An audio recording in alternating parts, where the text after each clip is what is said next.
was early June 2017. I was taking a road trip with my 9-year-old son Tom to West Virginia to visit family. It was a long, stressful drive.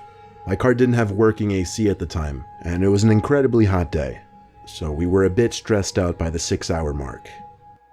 We had left later in the day, so we were still on the road by dark. I think it was around 9 p.m. when we were still on the interstate, and Tom started complaining that he needed to use the bathroom. There was already tension in the car before this, but his constant complaining brought about a slight argument between the two of us. It was about personal stuff I'd rather not share with the internet. At last, I saw a blue rest area sign zoom past us on the interstate, so I veered off into the rest area. It had a small building with 2 bathrooms, a couple vending machines, and a few benches. That was it. There were no other cars parked nearby besides some big white pickup truck. As I pulled up next to the building, Tom got out in a hurry and ran to the bathroom. I left the car on because I knew he'd be back soon. Like I said, I don't want to get into personal stuff, like why we had a bit of an argument, but it seemed we were at that stage where we weren't exchanging words anymore. I figured the rest of the ride would be silent. About a minute later, the back door opened and then shut. I wanted to say something to Tom, but I didn't know what to say, so I just stayed quiet and drove off. I noticed that the white pickup truck parked nearby was leaving as well. In fact, he was close behind me. I veered back onto the interstate and into the left lane, and the pickup truck did the same. I stepped on it a little, and so did he. He started flashing his lights, so I switched to the right lane, thinking he was nothing but an aggressive driver. But as soon as I switched to the right, so did he. He was still flashing his lights. I pulled into the right lane and started to slow down. He sped up, still in the middle lane, and when he caught up to me, he slowed down and lowered his window. I did the same, and he started yelling something to me, pointing at my car. He looked like a creepy, sketchy dude at first glance. I couldn't hear a word he was saying, so he pointed for me to pull over to the side. I told Tom to keep calm. In my head, I was saying if this guy tried to do anything funny, I would floor it. The pickup pulled up behind me on the grass, and the guy came out of his truck running to my car. I put the car back in drive as my heart was racing, ready to drive. But then he screamed, "Wait." He got to my window and said, "That's not your kid," and pointed to the back seat. As he said this, I was confused and said, "What?" He said, "That's not your kid that got in your car." Suddenly, the back right side door opened, and I turned to see someone getting out of my car, not my son Tom. I got out from the car, screaming at the tall person who seemed to be a fully grown man, but they had already disappeared into the woods. I looked at the driver of the pickup and thanked him as I suddenly panicked, thinking about what could have happened to Tom. I got back in my car, crossed the grass between the interstate, and drove back to the rest area. The guy in the pickup followed me.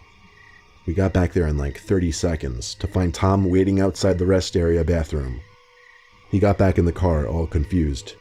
I explained everything to him, almost out of breath, as did the pickup driver. I thanked the guy one more time before he drove back to the spot he was sitting in before. Tom was so intrigued about what just happened, and I was so disturbed that we were back on good terms again.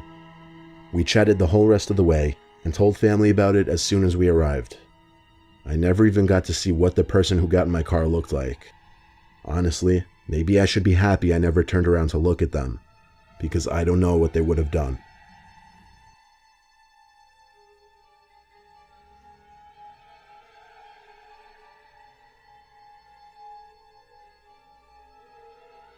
My girlfriend and I took a road trip to California recently.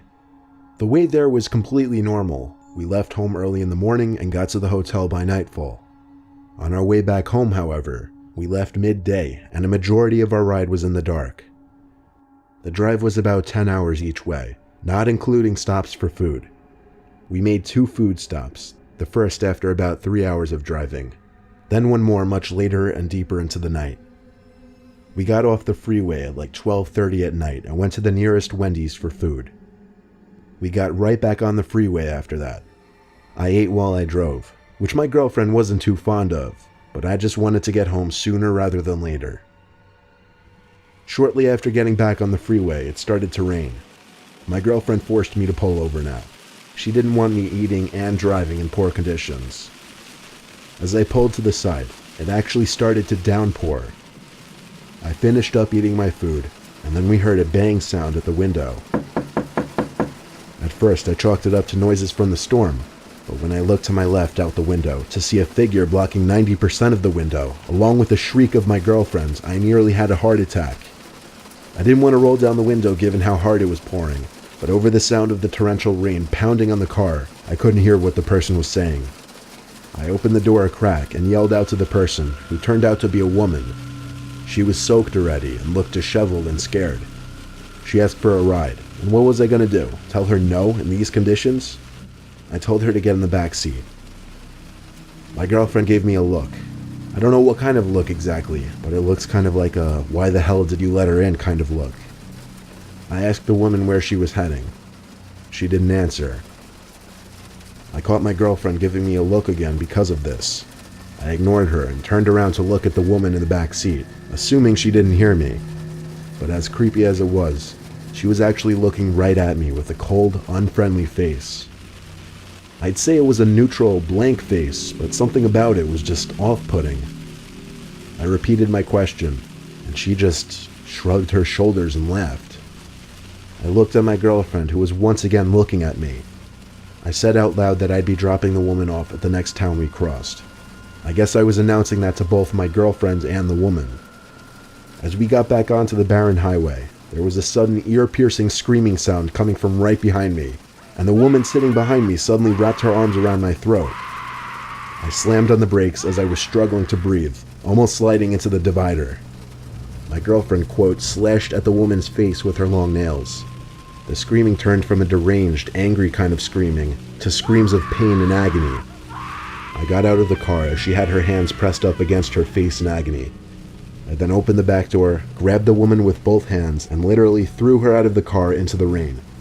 She started begging, "Please, please," over and over as I looked down at her. But that's all she said. She cried as she kept saying the word "please." I ignored her and got back into my car and locked it.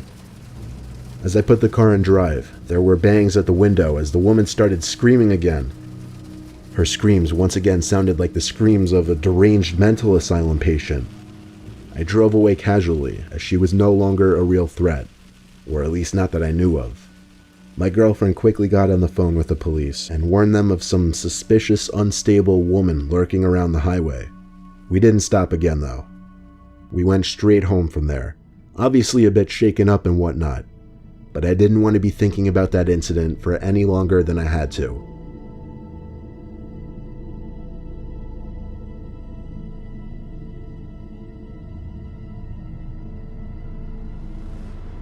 It was 2010. I was driving my Ford F-150 from my home in Pennsylvania to Georgia. I had family in the countryside of Georgia who I'd be spending the week with. It was going to be a drive of around 14 hours, and I planned on doing it all in one day. I got on the road at 10 a.m. I stopped once for lunch at some deli, and then 4 hours later I stopped at a rest area to eat the turkey sandwiches I packed in the cooler. After that, I didn't intend on making any other stops, besides for gas one more time, of course. At about 11:30 p.m., I had just filled up the tank one more time, and now I had an ETA of about 12:30. I was admittedly getting very tired now. I didn't think to get coffee at the gas station for some reason. The route the GPS was taking me down from the gas station seemed a little odd. I wasn't on the highway anymore. It was just taking me down some country-ass side roads.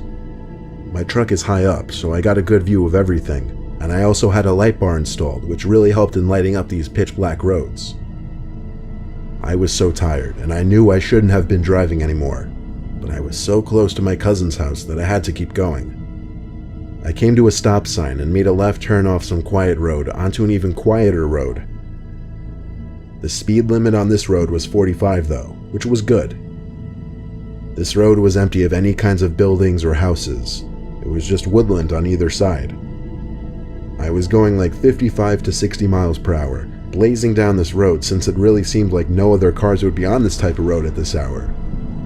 Then suddenly I saw like 4 shiny objects coming up fast in the road ahead of me. I slammed on the brakes, and as I got closer, I figured out what they were. They were traffic drums, like those big cylinder traffic cones. My truck managed to come to a halt before I rammed into the drums. I got out of my truck with my baseball bat, confused as hell. I went over to the traffic drums and realized there was something else behind the traffic drums. It was a spike trap, like the kind police use. I didn't know what to think. Was there some kind of police activity going on? Or did somebody set this up as a trap? I cautiously looked all around me as I inched back to my truck. Then I heard someone scream help. It came from the woods on the left side of the road. There was no way I was about to go into those woods. The most I was willing to do was call out, "What's wrong?" No answer. I walked to the edge of the road and looked into the forest. The only reason I could see anything was because of the lights from my truck. In the corner of my eye, I spotted him. Without looking directly at him, I saw someone crouched down behind a couple bushes. I didn't run. I just casually walked back to my car. When I got in and shut the door, I looked to my left to see two silhouettes by the edge of the woods on the side of the road, walking towards my truck. I drove the truck to the right side of the road onto the dirt and past the spike trap. I don't think they anticipated me actually going around, but when I looked in the rearview mirror, I saw at least 3 silhouettes standing by the traffic drums, lit up only briefly by the taillights of my truck. A few seconds later, they were gone out of my vision and out of my life forever. This was not something I would have ever expected to happen to me. Nevertheless, I'm glad I made it out alive.